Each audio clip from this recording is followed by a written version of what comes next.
Assalamualaikum warahmatullahi wabarakatuh. Jumpa lagi dengan pembelajaran IPS. Masih pada KD yang sama, kita lanjutkan pada materi pendistribusian kembali atau redistribusi pendapatan nasional. Pada materi ini kita akan membahas 3 hal. Yang pertama, kita akan mengetahui apa itu pengertian dari redistribusi pendapatan. Yang kedua, kita akan mengetahui program dari redistribusi untuk pemerataan distribusi pendapatan di Indonesia. Dan yang ketiga, beberapa alternatif praktek redistribusi pendapatan di Indonesia. Yang pertama, kita akan bahas tentang pengertian. Pada materi sebelumnya kita sudah membahas tentang pembelajaran penguatan ekonomi maritim dan agrikultur di Indonesia. Kedua kegiatan tersebut memiliki tujuan yang sama, yaitu mensejahterakan masyarakat secara adil dan merata. Hingga saat ini masih terdapat masalah dalam pendistribusian pendapatan.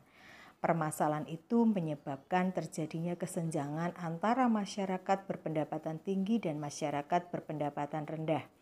Kondisi ini tentunya berpengaruh terhadap kesejahteraan masyarakat Indonesia. Sekarang kita lanjutkan. Bu Maya coba tanya pada kalian, pernahkah kamu melihat pemukiman kumuh di kota-kota besar? Fenomena tersebut menunjukkan adanya kesenjangan ekonomi antara masyarakat berpenghasilan tinggi dan masyarakat berpenghasilan rendah. Apabila dibiarkan lama-kelamaan, permasalahan ini akan menimbulkan dampak negatif seperti kesenjangan ekonomi. Untuk mengatasi kesenjangan ekonomi inilah diperlukan pendistribusian pendapatan nasional dalam masyarakat secara adil dan merata. Nah, apa itu redistribusi pendapatan? Redistribusi pendapatan adalah pendistribusian kembali pendapatan masyarakat kelompok atas kepada masyarakat kelompok bawah. Pada redistribusi pendapatan ada 2 bentuk. Yang pertama, redistribusi vertikal. Redistribusi vertikal adalah redistribusi pendapatan dari kelompok atas ke kelompok bawah. Redistribusi ini berbentuk jaminan sosial yang berasal dari masyarakat berpenghasilan tinggi kepada masyarakat berpenghasilan rendah. Dengan demikian, masyarakat berpenghasilan tinggi akan memberikan bantuan kepada masyarakat berpenghasilan rendah. Contoh, dana pajak yang berasal dari masyarakat penghasilan tinggi digunakan sebagai sumber dana program Keluarga Harapan atau yang biasa disebut dengan PKH. Yang kedua, redistribusi horizontal adalah redistribusi pendapatan antar kelompok yang memiliki pendapatan sama. Redistribusi ini berbentuk jaminan sosial yang berbentuk subsidi silang antara masyarakat. Salah satu contoh adalah iuran Badan Penyelenggaraan Jaminan Sosial Kesehatan atau biasa disebut sebagai BPJS Kesehatan. Dalam iuran BPJS Kesehatan, anggota masyarakat yang menjadi anggota BPJS Kesehatan akan membayar iuran. Iuran ini akan digunakan untuk membiayai masyarakat yang sakit. Kita lanjutkan program redistribusi. Program redistribusi untuk pemerataan distribusi pendapatan nasional ada beberapa program untuk mewujudkan tujuan dalam menghilangkan kesenjangan ekonomi di Indonesia. Nah, itu ada beberapa program yang dilaksanakan. Yang pertama adalah program pemberian jaminan akses kebutuhan dasar bagi masyarakat bawah. Nah, itu pemerintah telah melakukan beberapa program di dalam program ini, misalnya bantuan sosial pangan untuk memenuhi kebutuhan sehari-hari. Yang kedua, program Keluarga Harapan atau PKH untuk meningkatkan kesejahteraan keluarga miskin. Yang ketiga, bantuan operasional sekolah atau biasa disebut dengan dana BOS untuk meningkatkan akses dan sarana pendidikan. Yang keempat, program Indonesia Pintar atau PIP untuk memenuhi akses pendidikan bagi masyarakat kurang mampu. Kemudian ada lagi JKN KIS ya, atau juga biasa disebut sebagai Jaminan Kesehatan Nasional untuk memenuhi kebutuhan kesehatan masyarakat miskin. Dan yang berikutnya adalah perumahan bersubsidi. Nah, di sini adalah untuk memenuhi kebutuhan rumah bagi masyarakat menengah ke bawah. Program yang kedua yang dilakukan pemerintah adalah program kelompok usaha bersama atau biasa disingkat dengan KUBE, dan usaha ekonomi produktif atau biasa disingkat dengan istilah UEP.